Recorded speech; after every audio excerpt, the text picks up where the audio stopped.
10th inter degree pass or fail తక్కువ వ్యవధిలో life settlement in abroad కొరకు hotel management అంటే Trinity college of hotel management.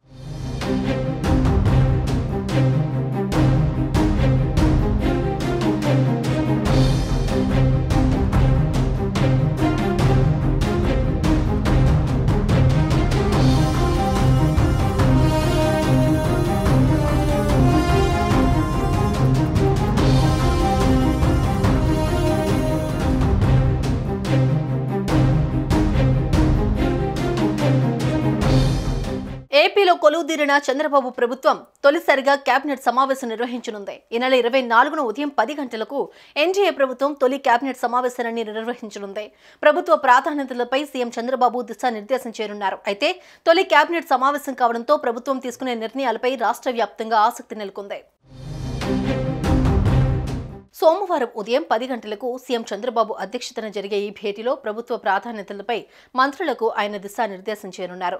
ఎన్నికల్లో ఇచ్చిన హామీల అమలు, రాజధాని అమరావతి, పోలవరంపై కీలక చర్చ జరగనుంది. మొత్తం 8 శాఖలపై శ్వేతపత్రాల విడుదలపై కేబినెట్లో నిర్ణయం తీసుకునే ఛాన్స్ ఉంది. రాష్ట్ర ఆర్థిక పరిస్థితిపై ప్రత్యేక ప్రస్తావన ఉంటుందని సమాచారం. గత ప్రభుత్వం వైసీపీ హయాంలో జరిగిన అవినీతి వ్యవహారాలపై విచారణ చేపట్టే అంశాన్ని మంత్రివర్గంలో ప్రస్తావించే అవకాశం ఉంది. దీంతో తొలి కేబినెట్లో ఎలాంటి నిర్ణయాలు తీసుకుంటుందనే అంశంపై ఆసక్తికరంగా మారింది. రాష్ట్ర ఆర్థిక పరిస్థితిపై ప్రత్యేకంగా కేబినెట్ చర్చించనున్నట్టు సమాచారం. ఇప్పటికే ఆంధ్రప్రదేశ్కున్న అప్పులపై కొత్త ప్రభుత్వం ప్రాథమిక సమాచారం తెప్పించుకున్నట్లు తెలుస్తోంది. గత ప్రభుత్వంలో జరిగిన అవినీతి వ్యవహారాలపై విచారణ చేపట్టే అంశంపై కేబినెట్లో చర్చించే అవకాశం ఉన్నట్లు తెలుస్తోంది.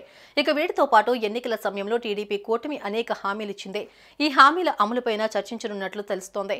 ముఖ్యంగా మహిళలకు ఉచిత బస్సు ప్రయాణం హామీ అమలుపై చర్చించే అవకాశం ఉంది. ఆర్టీసీ బస్సుల్లో మహిళలకు ఉచిత బస్సు ప్రయాణం హామీని నెల రోజుల్లో అమలు చేస్తామని ఏపీ రవాణా శాఖ మంత్రి రాంప్రసాద్ రెడ్డి ఇటీవల ప్రకటించారు. 15 రోజుల్లోగా కమిటీని వేసి పొరుగు రాష్ట్రాల్లో అమలవుతున్న విధానంపై అధ్యయనం జరుపుతామని ఆయన తెలిపారు.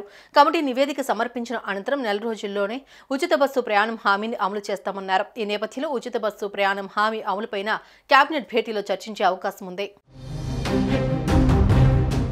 ముఖ్యమంత్రిగా చంద్రబాబు బాధ్యతలు స్వీకరించిన తర్వాత 5 కీలక ఫైళ్లపై సంతకాలు చేశారు. మెగా డిఎస్సీ, అన్నా క్యాంటీన్ల ఏర్పాటు, సామాజిక పింఛన్ల పెంపు, ల్యాండ్ టైటిలింగ్ యాక్ట్ రద్దు, నైపుణ్య గణనపై సంతకాలు చేశారు. ఈ నేపథ్యంలో కేబినెట్ భేటీలో వీటికి మంత్రివర్గం ఆమోదం తెలిపే అవకాశం ఉంది.